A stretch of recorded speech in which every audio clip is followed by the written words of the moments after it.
This is the Conscious Hour. Does that sound familiar, everything that he's saying? It's as if he's speaking about himself and the Israeli people, wasting money on wars instead of education, promising the Iranians investments. Moody's just downgraded you 2 further levels down. Do you know what Moody's downgraded Israel to? Just one level above investment-worthy estate. Basically, and the negative projection again, like they gave them a negative projection before. Israel is expanding the war. It doesn't look like they have a vision for the future. They have problems internally. They have problems when it comes to the judicial system. They don't have any plans or roadmap to reach peace, and they're not worthy of a good rating. And he's promising the Iranian people. But why is he addressing Iran? He's addressing Iran because he's going to go after Iran after this. I mean, if someone thinks they're going to stop with Lebanon, I don't know what they're thinking now. The same. They're repeating the same thing that they've done with Gaza. They're going to Lebanon. That doesn't mean they will succeed. That does not mean that they will succeed. And the recent blows, heavy blows that they've given to Hezbollah, that does not mean that they are succeeding in taking down the threat that they are claiming they are fighting against.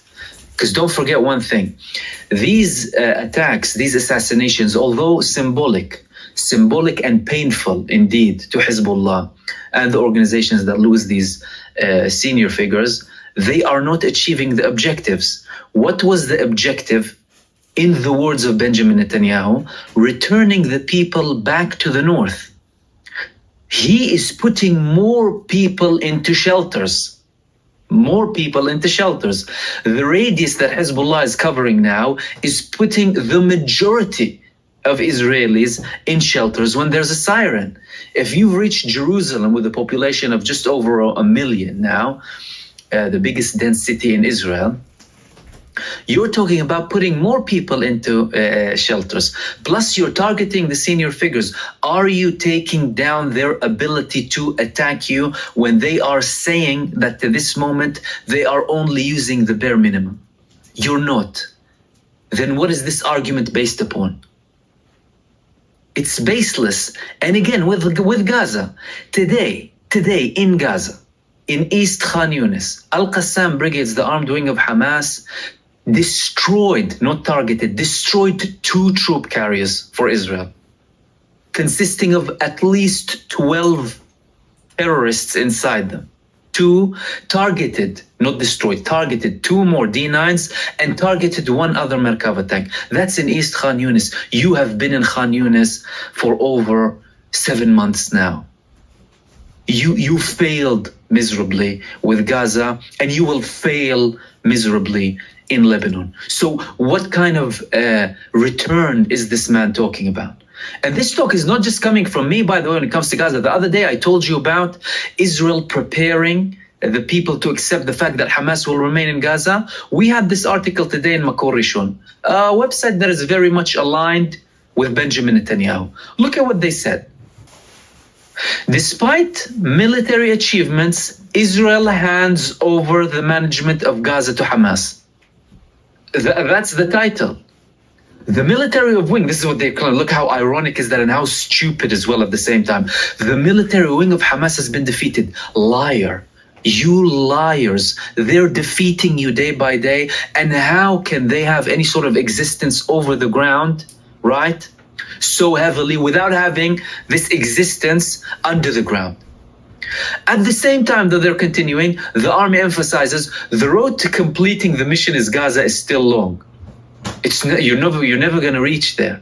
But you're saying that Israel is handing over the management of Gaza to Hamas. And the other day we had another article, another Israeli website saying that Hamas now controls 2 million Gazas, the population of Gaza, meaning you failed to take down the governing power of Hamas. let alone defeat Hamas, let alone dismantle Hamas, let alone destroy Hamas. All of these claims that Benjamin Netanyahu has been banging on about ever since the beginning of this war. We want to destroy Hamas, we want to release the prisoners, and we want to ensure that Gaza never poses a threat to Israel again. Nothing whatsoever, zero. And when the moment came to such a high, intense level of protests against Benjamin Netanyahu in Israel, with almost 1 million in one protest, approximately 800,000, the biggest recorded protest in Israeli history, he goes to war with Lebanon. Well, couldn't he have done all of this with Lebanon before that? What was the main thing that made him go to all of this escalation with Lebanon now? Did Hezbollah do anything out of the ordinary? Retaliation. They started very minimal. You started to expand. They started to expand. And then you decided to go further and expand further, meaning you expanded the fire range going on who the Israelis you're claiming to protect. You're claiming to protect the Israelis, right? Firstly, the families of the first and most important people in Israel you should be concerned about, the prisoners in Gaza, are against you and against the war. Yesterday or the day before, we spoke about the families of the Israelis imprisoned in Gaza, saying that attacking or killing Nasrallah does not bring our people back. And he won't bring them back because he doesn't care about them, because he sold them. But some people are not realizing the mentality of Israel now, a country that used to be shaken whenever 1 or 2 people were kidnapped before, and now they are selling all of their old population. What does that mean you? What does that mean to you? The Hannibal Directive on a mass scale. If anyone's talking about the Samson option, well, they're already implementing this, but the Samson option, not against them.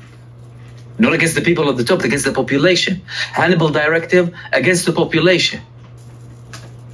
They're not doing anything to protect the Israelis. They're not doing anything to reach a solution. They're not giving any hope or any prospect for the future. And this man has the audacity to go and promise the Iranians hopes of investment, right, for the future.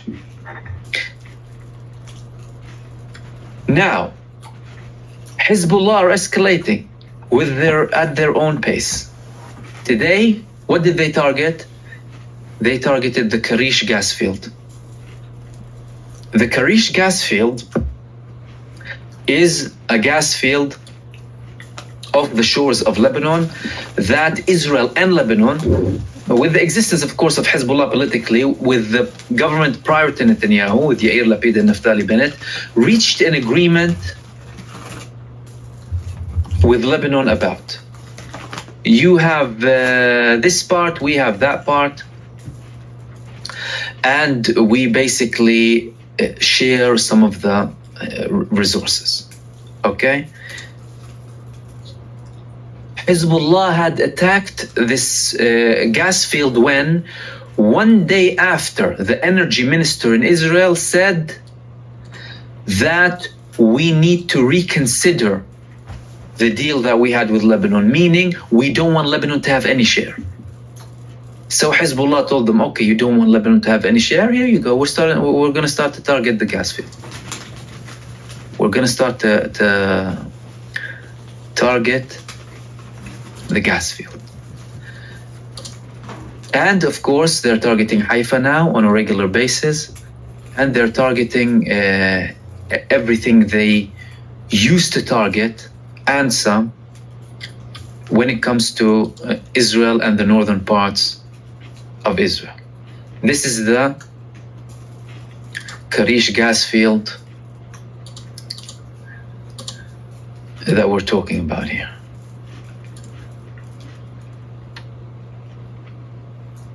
This map, I mean, I'm not sure if it's from an offshore technology.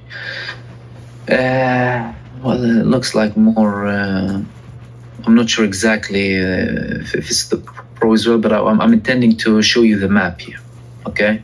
I'm not sure how accurate these are and these lines here are when it comes to But Karish is here. Lebanon is claiming sovereignty. Israel, they reached a resolution, but now they're saying nothing. And these are the gas fields off the shore of Gaza. The Benjamin Netanyahu handed gas explorations to multinational companies for 2 weeks into the 7th of October, the biggest attack on Israel ever, right? All of a sudden, he is worried about gas exploration contracts, Netanyahu, instead of worrying about the people who were kidnapped and returning them home. He wants to hand gas exploration contracts. That's more important to him.